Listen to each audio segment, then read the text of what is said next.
Hello and welcome to another episode of Kentucky Motorcraft. I am your favorite car idiot, Peter, and I have something special for you today. Every week I go to this awesome car show at my local hot dog stand, Ran Red Hots. Engine, yeah.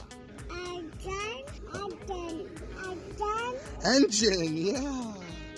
And I just hang out with car guys and, take some photos and maybe meet some people, do the car guy thing. This past week I met this really cool guy who is evidently a C4 ZR-1 legend. For those of you who don't know, the C4 ZR-1 was really the first time that the Corvette was in supercar performance territory.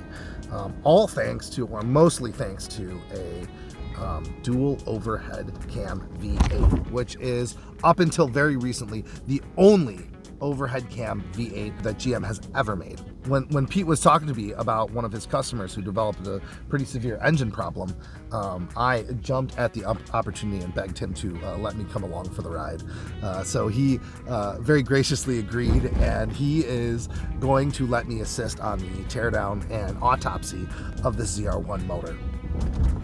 So I am super pumped to be able to bring you guys along with me on this adventure, and hopefully we can all geek out about some super cool motor stuff on the way. The other cool thing about this is that ZR-1 Pete, he lives right down the street from me, and he has been building ZR-1 engines, some pretty serious ZR-1 engines in his garage for 20 years, for decades. So I feel like a big idiot not knowing this. This is basically in my backyard. But I'm gonna be rolling up with him in a second, so let's go do this thing. Good morning. Now this is a garage. Dang.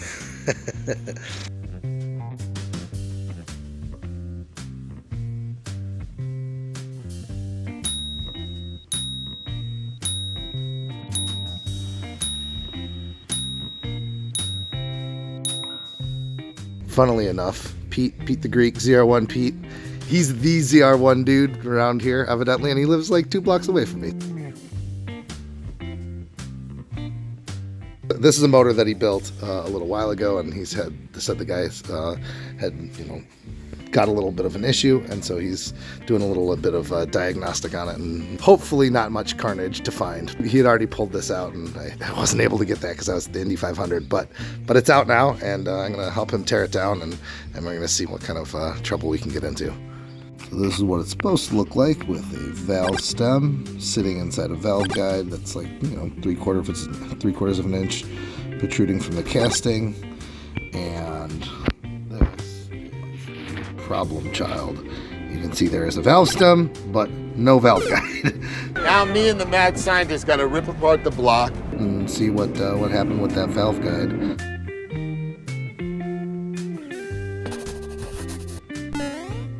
So this motor's always been kind of an enigma to me, because Chevy, they had been debating whether or not to go overhead cam on the V8 for quite a while. Is this one of the only Chevy small blocks with the overhead cam? As far as I know, yes. Yeah, it's kind of an oddball that GM would go through so much time and effort to, design and engineer. Quite a elaborate design with the overhead cams and the variable port intakes, runners. Lotus designed it, Mercury Marine built it. How many of these did they make, do you know? 6,939. So it's a very, very limited supply of. That was from a year span from 1990 to 95, so 6-year span. Yeah, and this only came in the ZR-1s, yeah? Yes. Wow. Like a $30,000 option. Dang. It was double the price of a regular Corvette. Yeah, you could buy two Corvettes for the price of the ZR-1. What's done to your car? 441, cams, intake. I mean, just everything that you go, big valves, headers, exhaust. That's about it. And the 441, to get there, did you have to sleeve it? Yeah, gotta sleeve it. Big bore, 4/125 bore, 4/125 crank to get to the 441. It's big stroke, big bore. Is there anything specific about this motor that you gotta look out for when going there? You've got a machine to block to fit the big bores. Yeah. And That's about it. and you said the stock ones are aluminum with a Nicocil coating. Stock sleeves are aluminum with Nicocil lining. Okay, yeah. And so then you can't, with the Nicocil, you can't bore them out at all. No. Yeah. The Nicocil ain't that thick on there. Yeah. You know, 3-4 thousandths thick. Nicocil is really cool, very thin but very hard coating, and so you're able to use an aluminum liner with no iron, just the aluminum liner. Evidently holds up to what's the? Hey, we got cars out there 250,000 miles. Dang, Liners. dang, that's nuts. That was probably out of an 80,000 mile motor. Yeah. Oh man, that is amazing. Porsche uses it, and you know, a couple other exotic companies use Nicocil. It's a really cool technology that really allows for some interesting design choices. And the aluminum is great because it dissipates heat fantastically, especially when it's in an aluminum block. Aluminum liner and aluminum block, there is great heat dissipation through that. So there's a lot of pros to using this, but evidently Pete's improved on the original design. But without the liner, of course. Yeah.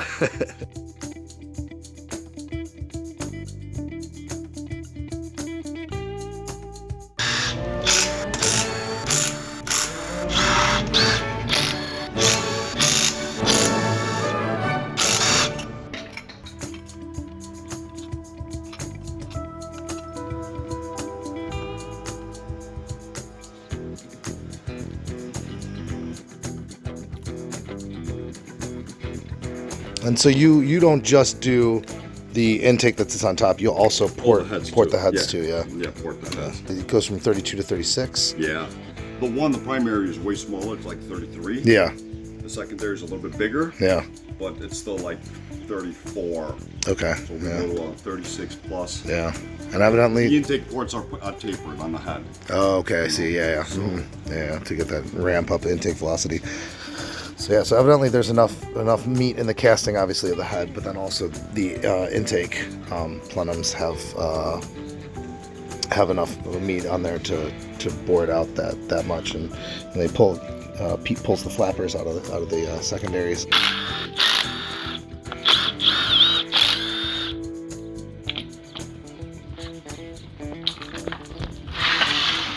I've lived like less than a mile from basically a ZR-1 legend for my entire life, and yeah, good old 1 million little bolts to get off of each head. And he's doing them by hand because he's a craftsman.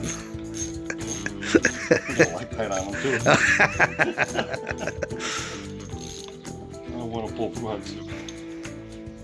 Yeah, we don't want to have to do any more work than already needs to be done.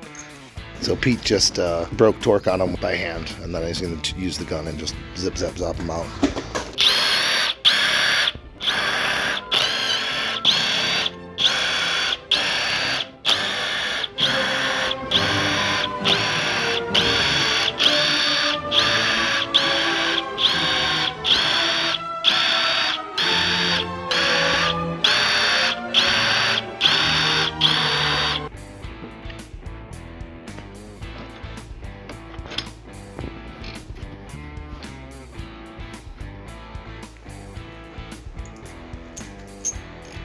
This is just to lock the cams. Yeah. Just to break the bolt. Yeah. I'm assuming you custom built that. Yeah. That's But the factory ones are plastic. Oh, okay.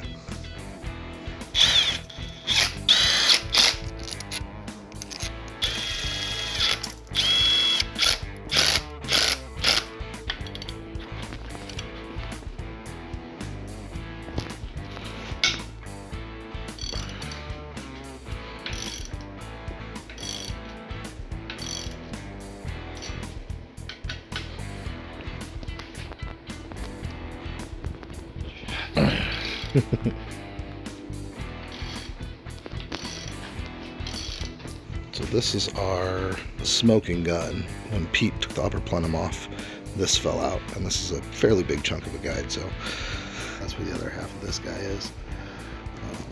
So he disintegrated in there somehow and has likely migrated through the engine, so Pete, that's why Pete's doing a full teardown doesn't want to take any risks with stuff being through the motor, especially this kind of motor where it's fairly difficult to or expensive to have a total failure like this. So hopefully find all the chunks and be able to isolate the damage to just this one little piece and nothing else. Lobes look good, lifters look good, cam lobes look good. Mystery deepens. So Pete was saying that because you can tell that there's not a lot of debris that migrated through the motor because all of the buckets, they all spin nicely. So if they still dance, that means there's still hope. Mark each of them.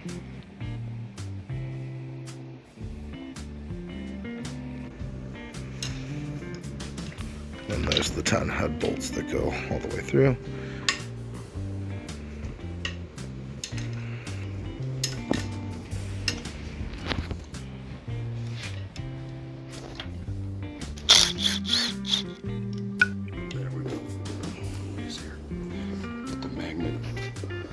No longer magnet there, but that's a use. Can you pull it up? Yeah.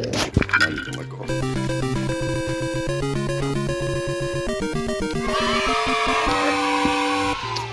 Yep. Here. All the way through. See, the valve is bent, this one. Oh yeah. Or the guide is going on it. Yeah, that piston's beat up. Oh yeah, you can see. Wow, So this one a little bit. Wow, look at this. Yeah, this one's real bad. Like right at the edge. I'm sure the sleeve has gone through them a number of times. Yeah.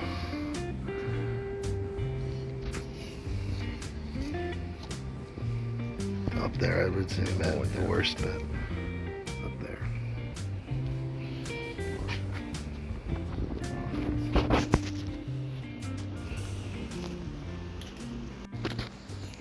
And here's a testament to the hardness of the Nikasil, is you can still see the hash marks through that, even though this piston is really beat up and grinding really hard. You can see how hard it's been grinding into this part of the cylinder, and yet it has not busted through this. So we broke torque on the head bolts and pulled all the lifter buckets out, and after we had cleaned them off and made sure that we had marked each one. So I just gotta zip these little dudes out, and then this one can come out, and hopefully we see that because the debris was in the intake, it migrated from this is the problem cylinder, it migrated to this cylinder, and you can see there are a couple little nicks on these other cylinders, but because it was in the intake, it very well could be on the other side. So hopefully it is not, and we won't see anything on that side, and the damage will be isolated to essentially these two cylinders. So again, another finger crossed situation, but we're gonna have to pull that head off anyway, because if this head gets surfaced and decked, we're gonna have to do the same with the other side just to make sure that things stay even.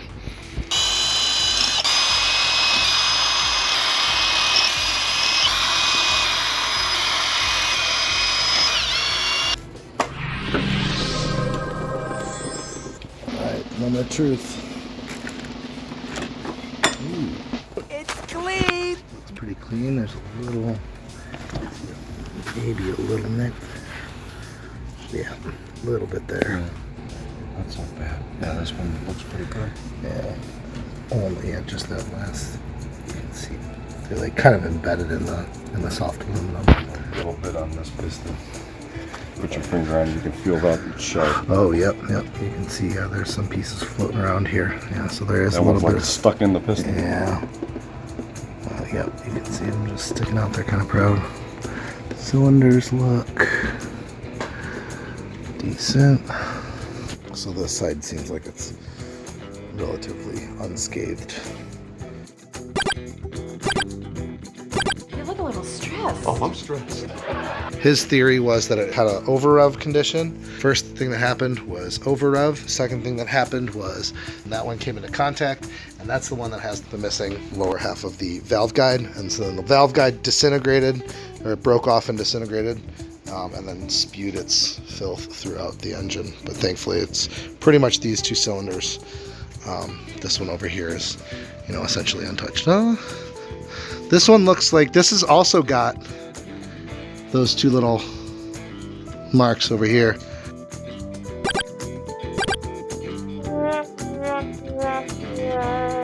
This piston over here, this has got two little guys in it.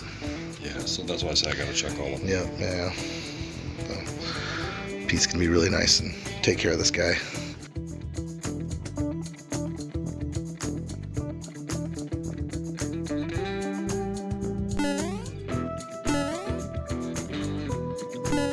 And how much power is your car making?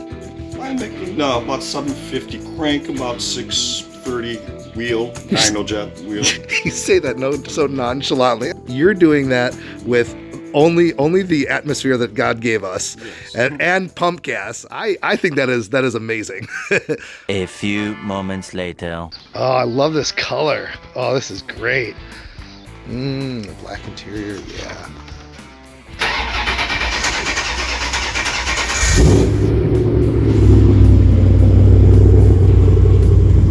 That's so civilized.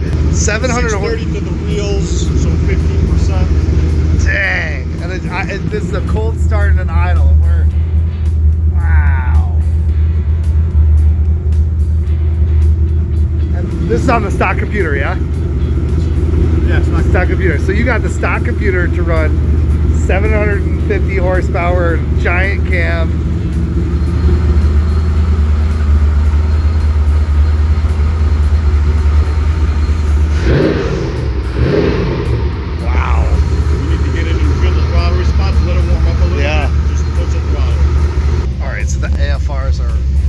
Fantastic, and I'm just gonna tickle the throttle here just a little bit, and we're gonna see this response. Oh my gosh! Wow! It goes up just like that. This is it's like a race motor. Man, that is quick. That is a great throttle response. It just goes up there. Oh yeah. Oh man, this is great. This is awesome. If I had a C4, it would absolutely be just like this. On pump gas, naturally aspirated, this kind of throttle response. Oh my gosh, I'm just poking it.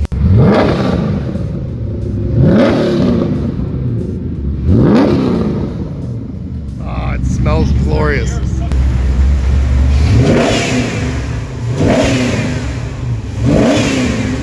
Oh man. Wow. That is an astounding result. For God. You like? Yeah. Oh man. So how much money is would you be too stupid for to sell it?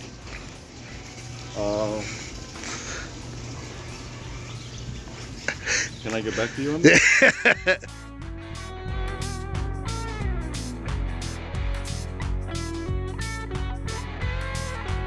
Fasten your seatbelts.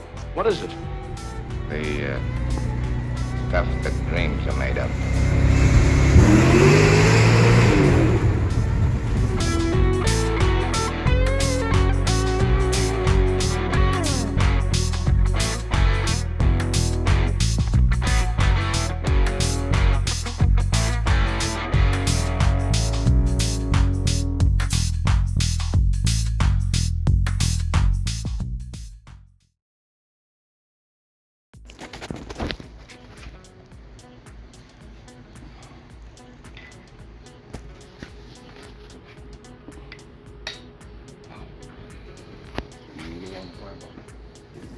Go ahead.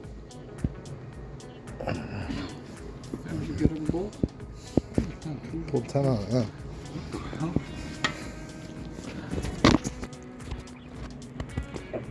There it goes. There it goes. Okay, hold on. Oh, hold on. Duh. The cover's off, I forgot to take the bolt out. Oh. There we go. Easier.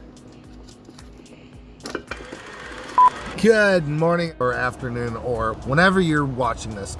Good day, good night, good morrow. Hi, and welcome to another,